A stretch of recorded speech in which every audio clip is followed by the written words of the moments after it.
Hello and welcome into another edition of the Fore-All podcast. I'm Jesse Morrison alongside Max Bechtoldt. First podcast in a couple of weeks.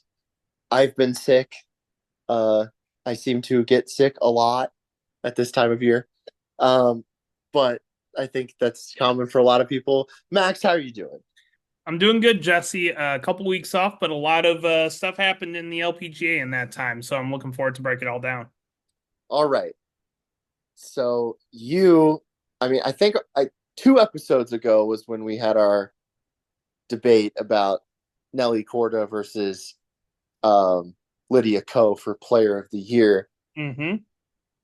I'll peel back the curtain on our show sheet. It says Nelly Korda locks up Player of the Year. Why do you think that, Max? What was that? Nelly Korda locks up Player of the Yeah. Year. Why do you think that, Max? Well, she did lock it up because of players not winning. I mean, coming into this week, on the Asian swing last week, she just basically needed players not to win. So she needed players like Heyran Yu and Ayaka Fudaway not to win because, of course, Nelly won 6 times earlier this year, including a major. And so, she dropped out of the Asian swing. She had a slight neck injury. She should be all good to go for when it returns back to the mainland United States. But those 6 wins plus the major really did it in for her. Technically, Ayaka Fudaway can still tie for Player of the Year if she wins every single event from here on out. So it's not looking very likely that someone ties it, but technically there is still a chance that someone can tie. And it's really impressive from Nelly because there's been some players that have had some really, really terrific years. Players like Lydia Ko, like Heyran Yu, like Ayaka Fue, like Ronin Yin, like Gino Titakun. All these players have had such a Hannah Green. All these players have had such great years. And for Nelly to lock it up this early with still 4 or 5 tournaments left to go is super impressive and just a testament to her season in total. Cool. So something else that happened while we were away for a little break is we're getting a little cross sport collab here coming up at the um, Pro Am for the Annika next month, and that will go on. It's in Bel Air, Florida, which was near where Hurricane Milton happened, but Thank that course has reopened, you. Mm-hmm. so that's cool. And Caitlin Clark, I think everybody knows Caitlin Clark, one of the best basketball players in the world. She is going to play alongside Nelly Korda in the Pro Am at the Annika next month. I think it's a pretty cool collab. I think, maybe I'm overstating this a bit, but probably two of the five biggest women's sports stars in the world are going to be teaming up together. Mm-hmm. And it's we can just like say it like it is. Right now, Caitlin Clark is the biggest athlete in the United States. Like just by the attention she generates, just by the discussion that comes along with it, the media circus. Nobody else is quite like her right now, especially in the world of women's sports. And we've seen great athletes and celebrities play in these proams before. Saquon Barkley has played in them. Devonte Adams has been a huge supporter of the LPGA tour and has played, pretty often in pro-ams. But we haven't really seen, I don't think, something like Caitlin Clark go play in the pro-ams. The media is going to be insane that week. There's going to be ESPN's going to be there because they follow Caitlin Clark everywhere. This Yep. like LeBron James going to play in a pro-am almost, where it's like, it will be a big event, and that tournament will be the sports news story almost of the week, which is so unique for the LPGA. That's not usually the case. And so having Caitlin Clark come in, I know she's a big golfer. She kind of joked about, dipping her toes into professional golf in her closing season press conference. Obviously, it's a no brainer. Gainbridge is the sponsor for this event. I think Gainbridge is a sponsor of hers individually. I know that the stadium in Indianapolis is the Gainbridge Field House. So it was kind of a no-brainer. And the LPGA really jumped on this, right away, almost weeks after, those comments were made by Clark. They were right on it. This should be a great event and it should be a great showcase. And hopefully that momentum can continue throughout the week and not just stay focused on the Pro-Am day. Yeah, I think anybody that is just going to tune in to watch Caitlin Clark, which I mean, she's a pretty good golfer, but she's not an LPGA Tour golfer. But if you're Yeah. just going to tune in kind of for the spectacle, hopefully, you'll pay attention to Nelly Korda and how amazing of a player she is. Stick around and watch more of the rest of the week. Yeah, and I'll be really interested to see how Golf Channel covers this throughout the week. This is Golf Channel's real chance to get like in on the Caitlin Clark hype. And so I'll be really interested to see if they televise the Pro-Am round. Sometimes that happens on certain events where Pro-Am gets televised. I'll be interested to see if that entire round will be televised. But yeah, it'll be curious to see because this is a big time deal for the LPGA Tour. I'm excited. I think you're excited. Yes. Um, Obviously, I'm excited too because Annika will be out there as Mhm. well, and she doesn't play that much, so to Yeah. see her play is always even though she's not obviously the same player that she once was, it's still cool to see her out there. Mhm. Um, okay, let's shift over to the two tournaments that we missed over or that we haven't reacted to yet. Um, you know, while we were away for a bit. The Buick LPGA Shanghai. Roning Yin wins in her home country, dominated the tournament. And we had a really good showing from a couple of the young players, Max. What were your biggest takeaways from that tournament? First of all, Ronin Yin, I think, I've talked a little bit about on this podcast before how I think we're kind of seeing a shift. Some of the stars of the last few years seem to be kind of phasing out. Obviously, we have Lexi Thompson in a very real way retiring, but we also have players like Minji Lee really struggling this season. And I'm just seeing the shift into the really, really young players. Players like Ronin Yin, Gino Titakun, Heiran Yu, who we're going to talk a little bit more about later. They're really coming on and showing what they have. And I think Ronin Yin, who's a major champion, she won the KPMG Women's PGA last year.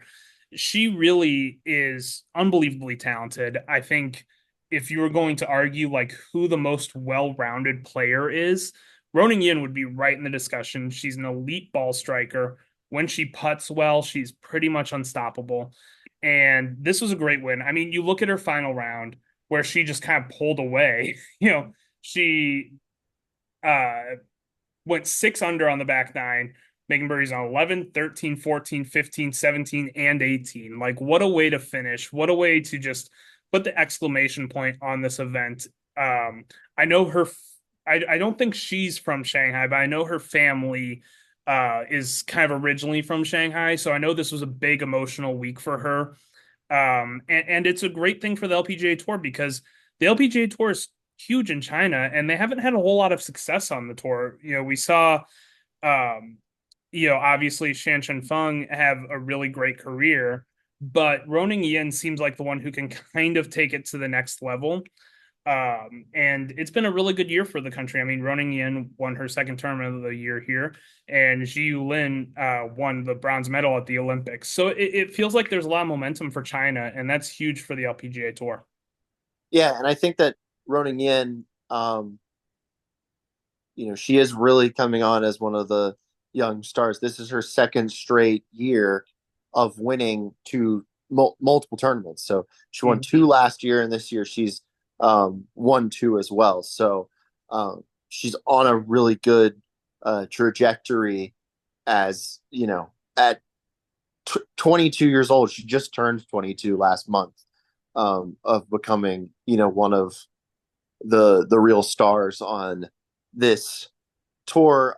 Did want to touch on performances of Mao Saigo and Gino Titakun, they Mhm. also played well in this tournament. Yeah, and I'm just going to pull back the curtain for the day we're recording, which is October 24th. Mao Saigo is currently in the lead of the Maybank Bank Championship. Now, when this comes out, who knows where she'll be placed at? But she's probably going to win Rookie of the Year. There's still some doubt Jinny He Im can kind of get in there, but Mao Saigo seems super poised to be a great player.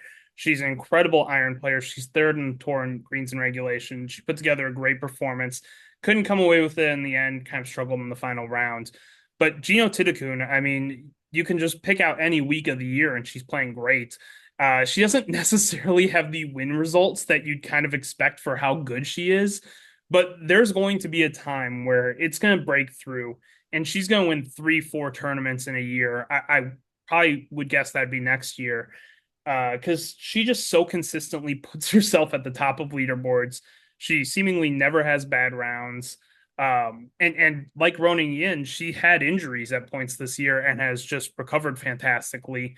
Looks to be in great shape right now. So these two are kind of in that mix of the next superstars of the LPGA tour that we're starting to see really establish themselves. Somebody who is not quite a young star, but not exactly, maybe more of a mid-career player. Hannah Green Mm-hmm. took down, took the win at the BMW Ladies Championship. So we'll transition to that tournament. Her third win of the year. It is her fourth win in the last 2 years. After going about 4 years without a win, almost 4 years without a win. Um, it's her second win in Asia this year. Um, she's had a phenomenal season, Max. Yeah. And the consistency is still maybe not where you'd like it to be with Hannah Green, but it's great to see her really finally have this full breakout. I think a lot of people were expecting it when she won her major in 2019, a season where she won twice. So, you kind of see that a really young player, she was in her early 20s at the time, wins 2 tournaments in a major in a year. You think, oh, this is one of our next stars. And a lot of her career really hasn't lived up to that. So it's nice to see her coming back, playing really good golf. Unfortunately, she's won 2 of these in Asia, which I say unfortunately because a lot of the American audience isn't able to see it. But she's had a really terrific year. She came in second to Nelly at the Mizuho in New York. So, there's been a lot of great stuff that we've seen out of Hannah Green. It seems like her game's really coming together. I would really look out for her to continue to develop as, a new superstar for the next few years. Obviously, she's 27 years old, I want to say. And so she's not one of those super young players, but I could see her for a few years being one of these players that is in all the featured groups that gets all the TV time, and really continues to carry the torch for Australia, which is a country that I think has a ton of momentum in the women's game. And her and Minji Lee have kind of been holding that up for the last few years. And I think Minji Lee's kind of passing that off to Hannah Green now. She's top 5 in the Rolex rankings, top 5 in the CME. And it's really great. And I kind of predicted, early in the year that she could possibly be one of these players that, find some wins this year, find some momentum.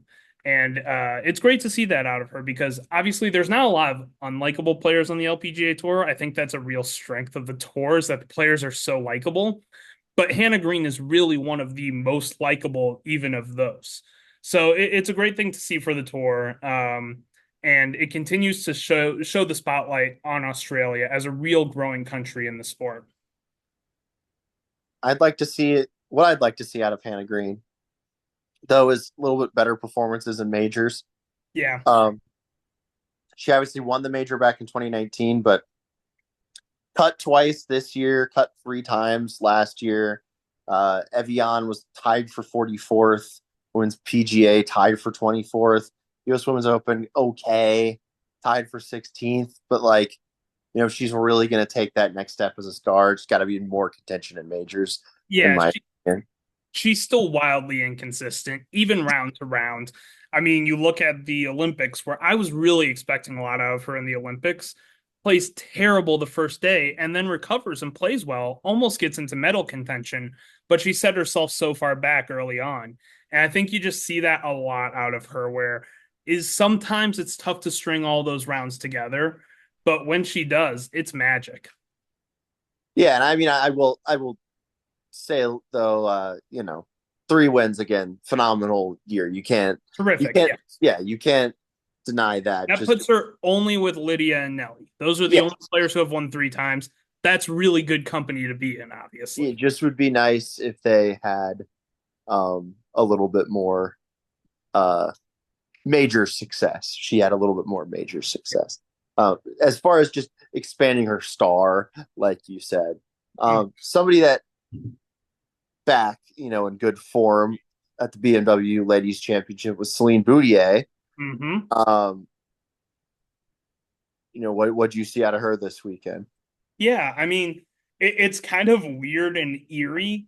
From Hannah Green's first win this season, it was very, very similar to this one, where she just barely squeaked out a win over Celine Boutier. One where she kind of had to come back and retake the lead after Celine had kind of taken it from her.